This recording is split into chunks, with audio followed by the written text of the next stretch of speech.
हिंदू शास्त्रों में कई शक्तिशाली धनुधर हुए, लेकिन एक ऐसा धनुधर जिसने स्वयं भगवान श्री कृष्ण को सोचने पर मजबूर कर दिया, और एक ऐसा धनुधर जो अपनी विद्या के दम पर संपूर्ण युद्ध भूमि को पल भर में समाप्त कर सकता था। लेकिन आखिर कौन था दुनिया का सर्वश्रेष्ठ धनुधर? आप सोच रहे होंगे कि सर्वश्रेष्ठ धनुधर कर्ण या अर्जुन थे, लेकिन वो भी नहीं। आप सोच रहे होंगे कि यहाँ पर बर्बरिक की बात चल रही है, लेकिन नहीं। चलिए जानते हैं दुनिया के 5 शक्तिशाली धनुधर और इनमें से श्रेष्ठ कौन था। लेकिन उससे पहले यदि आप हमारे चैनल पर नए हैं तो चैनल को सब्सक्राइब अवश्य करें। जिसमें नंबर 5 पर आते हैं अर्जुन। अर्जुन विश्व प्रसिद्ध धनुधर थे और वे गुरु द्रोणाचार्य के शिष्य थे। गुरु द्रोणाचार्य ने उन्हें सर्वश्रेष्ठ धनुधर बनाने का वचन दिया था। इसके साथ द्रोणाचार्य ने उन्हें अपने सारे दिव्यास्त्र जैसे ब्रह्मास्त्र, भर्गवास्त्र, नारायणास्त्र और इसके साथ कई शक्तिशाली दिव्यास्त्र दिए थे। वहीं उन्होंने भगवान शिव से उनका पाशुपतास्त्र भी प्राप्त किया था। कहते हैं कुरुक्षेत्र के मैदान में अर्जुन के धनुष की डंकार से पूरा कुरुक्षेत्र गूंज उठता था। वहीं नंबर 4 पर आते हैं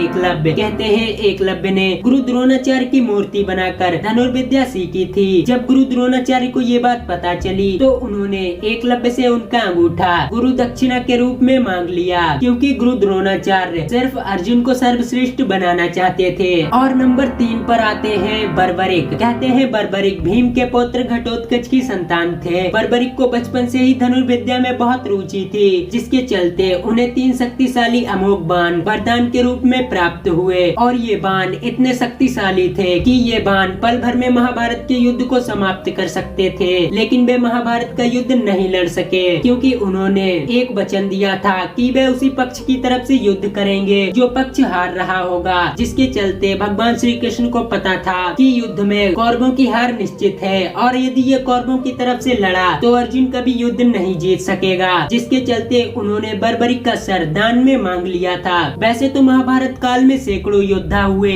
लेकिन कहते हैं कि युद्ध में कर्ण जैसा धनुधर नहीं था। कवच कुंडल उतर जाने के बावजूद कर्ण को मारना असंभव था, और सूर्यपुत्र कर्ण अर्जुन और एकलव्य से श्रेष्ठ धनुधर थे, क्योंकि कर्ण के बाणों में इतनी ताकत थी कि जब भी वे तीर चलाते थे तो अर्जुन का रथ लगभग कुछ दूरी पर पीछे हट जाता था। तब भगवान श्री कृष्ण अर्जुन से कहते हैं कि तुम्हारे रथ पर हनुमान जी विराजमान हैं और मैं बैठा हुआ हूँ, फिर भी कर्ण ने तुम्हारे रथ को हिला दिया। आखिर उसके बाणों में ऐसी क्या खूबी होगी जिस रथ पर स्वयं हनुमान जी और भगवान श्री कृष्ण विराजमान हो, उसे दुनिया में कोई धनुधर नहीं हिला सकता। लेकिन सूर्यपुत्र कर्ण ने उसे हिला दिया था। वहीं पहले नंबर पर आते हैं भगवान श्री राम के छोटे भाई लक्ष्मण। दोस्तों लक्ष्मण को कौन नहीं जानता। कहते हैं लक्ष्मण ने अपने तीर से एक रेखा खींच दी थी। उस रेखा में इतनी ताकत थी कि कोई भी उसको पार नहीं कर सकता था। लक्ष्मण की धनुष विद्या के चर्चे दूर दूर तक फैले हुए थे। शास्त्रों के अनुसार लक्ष्मण को श्रेष्ठ धनुधर माना गया है। लक्ष्मण ने राम रावण युद्ध के दौरान मेघनाद को हराया था। वहीं मेघनाद ने युद्ध में इंद्रदेव को परास्त किया था, इसलिए मेघनाद को इंद्रजीत भी कहा जाता है। तो दोस्तों आज की ये खास जानकारी आपको कैसी लगी हमें कमेंट में जरूर बताएं, और वीडियो पसंद आई हो तो चैनल को सब्सक्राइब करके बेल आइकन अवश्य दबाएं।